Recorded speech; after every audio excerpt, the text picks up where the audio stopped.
I'm Rosanel Ginhawa from IT2103. Welcome to my channel. So first, from the first activity from the chapter 1, which is IP characteristics. So I will explain what is connectionless, best effort, and media independence. So from the connectionless or IP connectionless, IP is a connectionless, meaning that no dedicated end-to-end connection is created before data is sent, as shown in the figure. Connectionless communication is conceptually similar to sending a letter to someone without notifying the recipient in advance. And the second one is the IP best effort delivery. So the figure illustrates the unreliable or best effort delivery characteristics of the IP protocol. The IP protocol does not guarantee that all packets that are delivered are in fact received. And the next one is the media independent. It operates independently of the media that carry the data of lower layers of the protocol stack. As shown, the IP packets can be communicated as electronic signals over copper cable, as optical signals over fiber, or wirelessly as radio signals. So let's answer this. So from this IP characteristics, so fiber optics cabling, satellites, and wireless can all be used to route the same packet. So this belongs to this line. The next one is will send a packet even if the destination host is not able to receive it.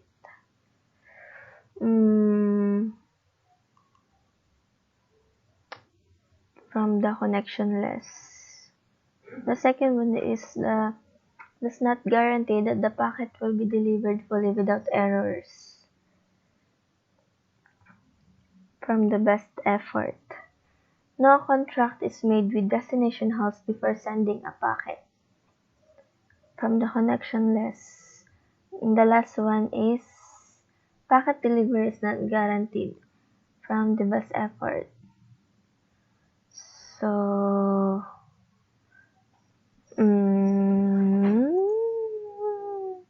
and the last one is will adjust the size of the packet sent depending on what type of network access will be used. From the media independent. So that's it for this activity, and let's go to the next. So the next activity is IPv for header fields. So the first one identifies the IP address of the sending. This is source IP address. The next one is identify the upper layer protocol to be used next. So this is from the protocol. And from this identifies the priority of each packets for differentiated service. Identifies the IP address of the recipient host from the destination IP address, commonly referred to as hop count, time to live. And the last one is always set to 0100 for IPv4, which is this is the version. So this is for this activity. Let's go from the next one. So the next activity is the header fields, which is from the IPv6 header fields. We have version, traffic class, flow label, payload length, next header, and hop length. So I will explain it to you one by one. So first, version. Version is field contains a 4-bit binary value set to 0110 that identifies this is an IP version 6 packet.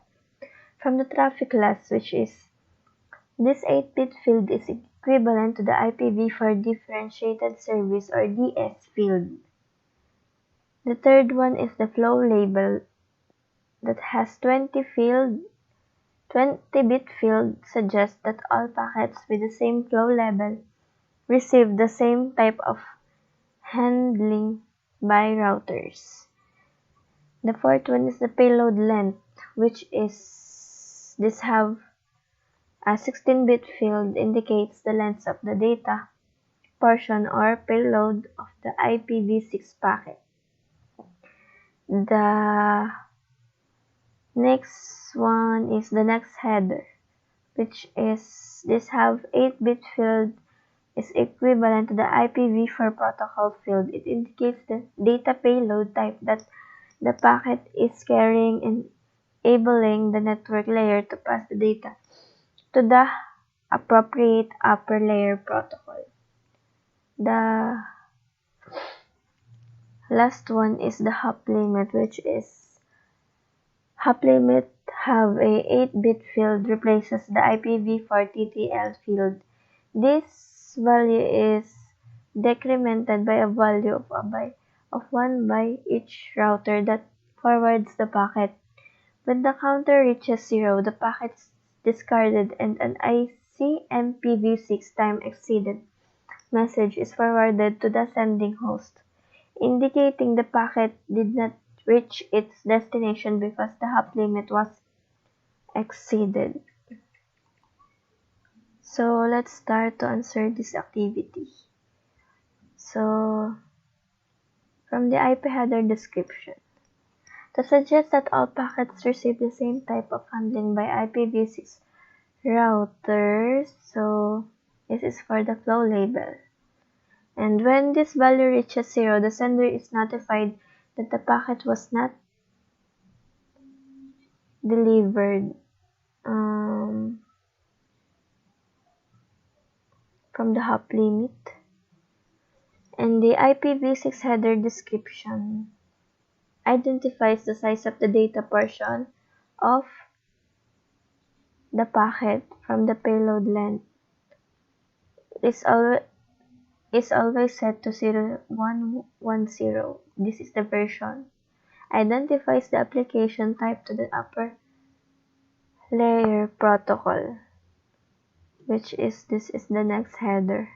And the last one is the classifies packet for congestion control, which is the traffic class. So this is all for this activity. Let's start the next one. So from the next activity, which is identify elements of a router routing table entry. So a partial router routing table entry is shown. So from each section of the entry is identified by a circled letter above it. Select the correct routing table entry section for each output. So from the number 1, the elapsed time since the network was discovered. So this E. The administrative distance source and metric to reach the remote network, which is C. How the network was learned by the router.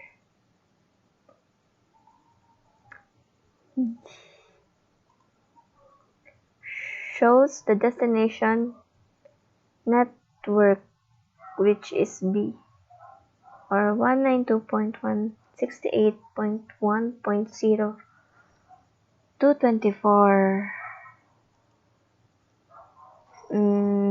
The next hop IP address to reach the remote network. Letter D. And the outgoing interface on the router to reach the destination network, which is F. So let's check. So let's proceed to the other activity. So let's start the fifth activity, which is the description of router functions and hardware parts. So from the description, connects router to external network usually over a large distance, which is one interface. A way to remotely access the CLI across the network interface, which is the Telnet or SSH. It connects computers, switches, and routers for internal networking, which is LAN. A local port which uses USB or low-speed serial connection to manage network devices, which is console port. A port to manage router using telephone lines and modems, which is aux port. Let's check. So this is for this activity. Let's proceed to the next or the last activity. So from this activity, which is the router boot process, from the instruction, drag each of the steps on the left to appropriate field in the table on the right to show the router boot process order. So from the router boot process, from the router boot process, which is the step 1 is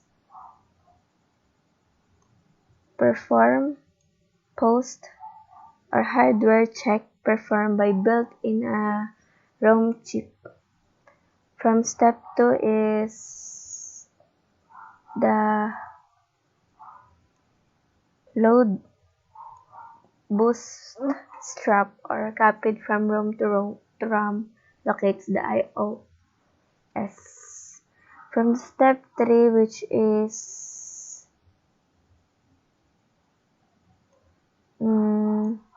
load the iOS operating system file for the routing loaded into RAM. After boot, strap finds the iOS file to be used.